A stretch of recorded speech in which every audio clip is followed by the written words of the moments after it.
Bom dia, turma, tudo bem? Eu sou a professora Marta e hoje nós iremos falar um pouquinho sobre a formação e a colonização do estado do Paraná. Iremos falar também sobre os primeiros povos que habitavam aqui o nosso estado, sobre o ciclo do tropeirismo, que foi um ciclo muito importante para o desenvolvimento econômico e social do estado. Iremos falar também sobre a emancipação do estado e a colonização europeia. Então, nós iremos começar pelos primeiros povos que aqui habitavam antes da chegada dos europeus. Quem eram esses povos? Esses povos eram os indígenas, né? Os índios. Entre essas tribos estavam os caigangues, os Chitá e os guaranis, né? E outras etnias também que habitavam aqui. Então, eles viviam em diferentes áreas do atual estado do Paraná, se adaptavam a variados ecossistemas. Então, eles estavam em um local, eles migravam para outro e se adaptavam com o local, né? Eles eram ricos em cultura, línguas e tradições. Esses foram os primeiros povos que habitavam o estado. Após isso, veio a colonização europeia do Paraná, que começou a se intensificar a partir do século XVI, quando os primeiros exploradores e missionários espanhóis e portugueses chegaram na região. Após isso, começou o ciclo do tropeirismo. O que foi esse ciclo do tropeirismo? Foi um período histórico importante para o desenvolvimento econômico e social do Brasil, especialmente na região sul e sudeste, entre os séculos 17 e 19. Quem eram esses tropeiros? Eles eram comerciantes que transportavam mercadorias, né? Principalmente gado, mulas, entre diferentes regiões do estado, conectando áreas rurais aos centros urbanos. O tropeirismo ele surgiu com a necessidade de transportar o gado da região sul do Brasil para as regiões de mineradoras dos centros urbanos do Sudeste, como São Paulo e o Rio de Janeiro. Então, com a descoberta do ouro em Minas Gerais no século XVII, aumentou a demanda por animais de carga e carne, estimulando o comércio do gado.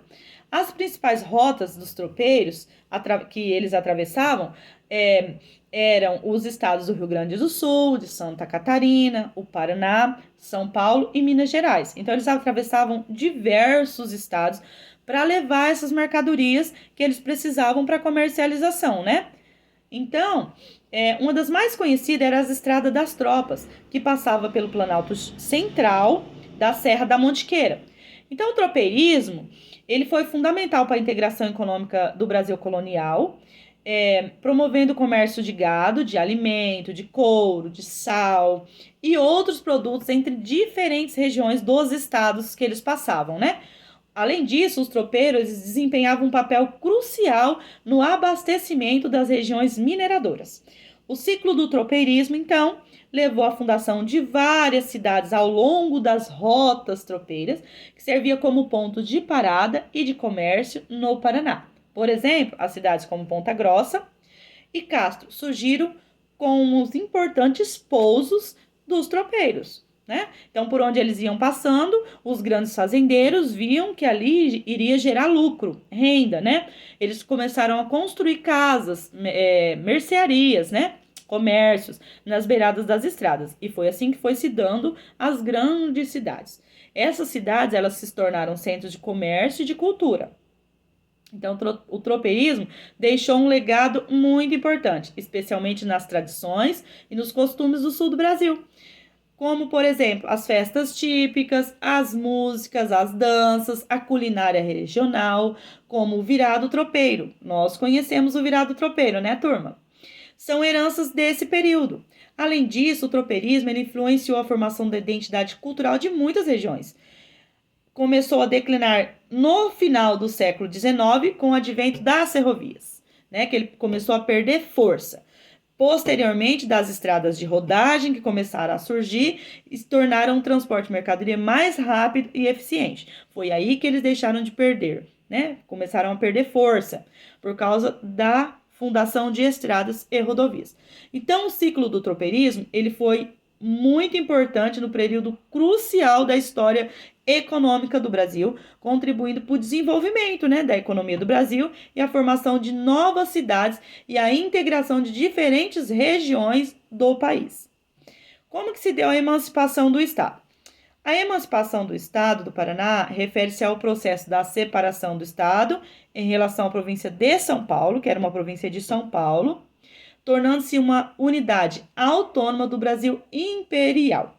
Esse evento ocorreu em 19 de novembro de 1953, quando a província do Paraná foi oficialmente criada. O território hoje corresponde ao Paraná. Ele era inicialmente parte da capitania de São Vicente, ou seja, de São Paulo, né? Durante o século 17 e 18, a região foi colonizada principalmente por portugueses, bandeirantes e jesuítas, além de receber um fluxo significativo de imigrantes europeus do século 19, só no século 19.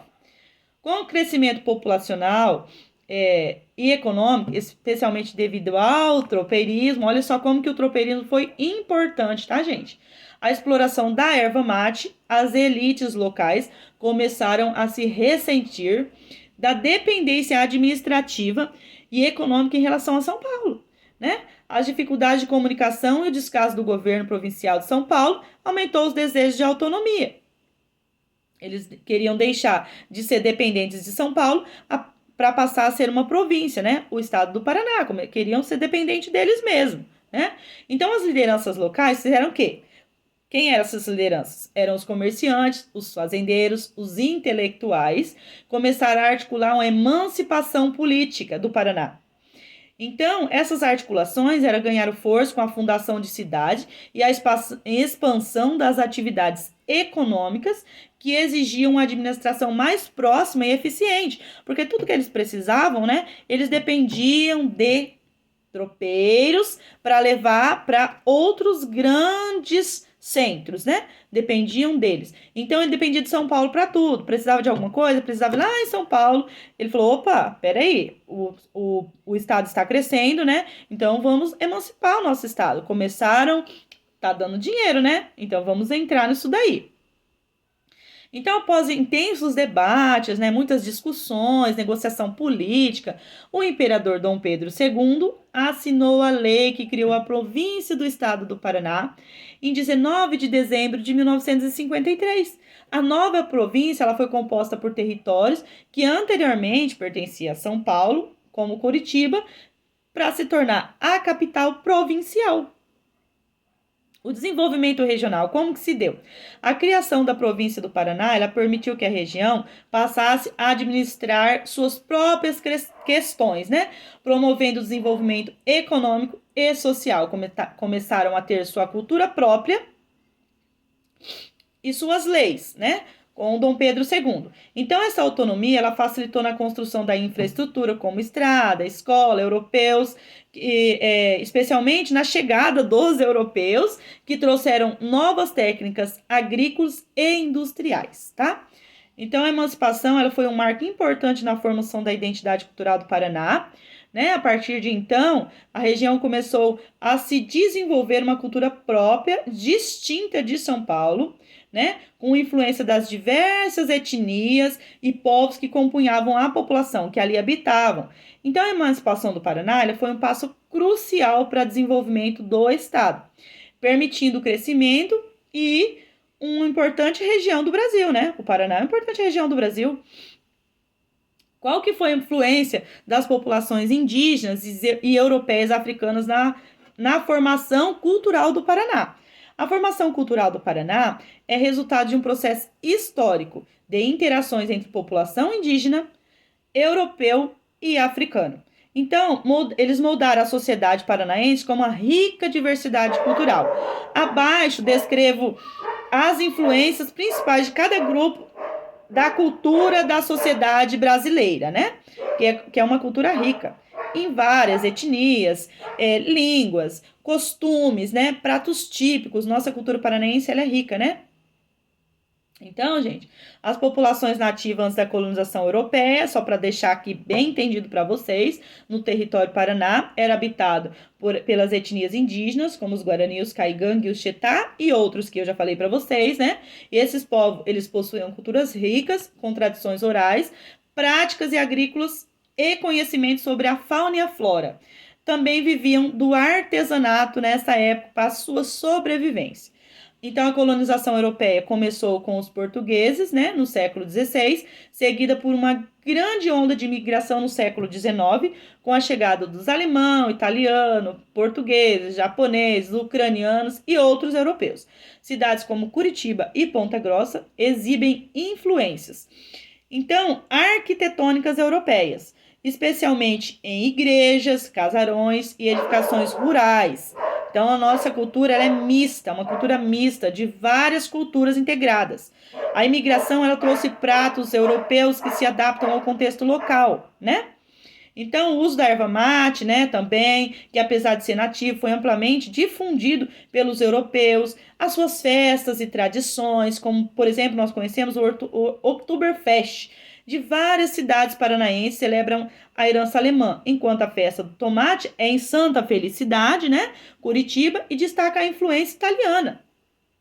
Também trouxe vários tipos de religião, o cristianismo, especialmente o catolicismo, que foi influenciado pelos colonizadores europeus, né? Pelas igrejas, se tornando centros comunitários. Então, embora o Paraná tenha recebido menos africanos escravizados comparado a outras regiões do Brasil, a presença africana também deixou uma marca significativa no estado, né? Como, por exemplo, também seus costumes, suas religiões, entre outros. Tá bom, gente? Então, a sociedade brasileira ela é um mosaico cultural formado pela interação de fusões de tradições indígenas, europeias, africanas, entre outro grupo. Nós somos um misto de cultura. Tá bom, gente? Essa foi a aula de hoje. Espero que vocês tenham entendido e gostado.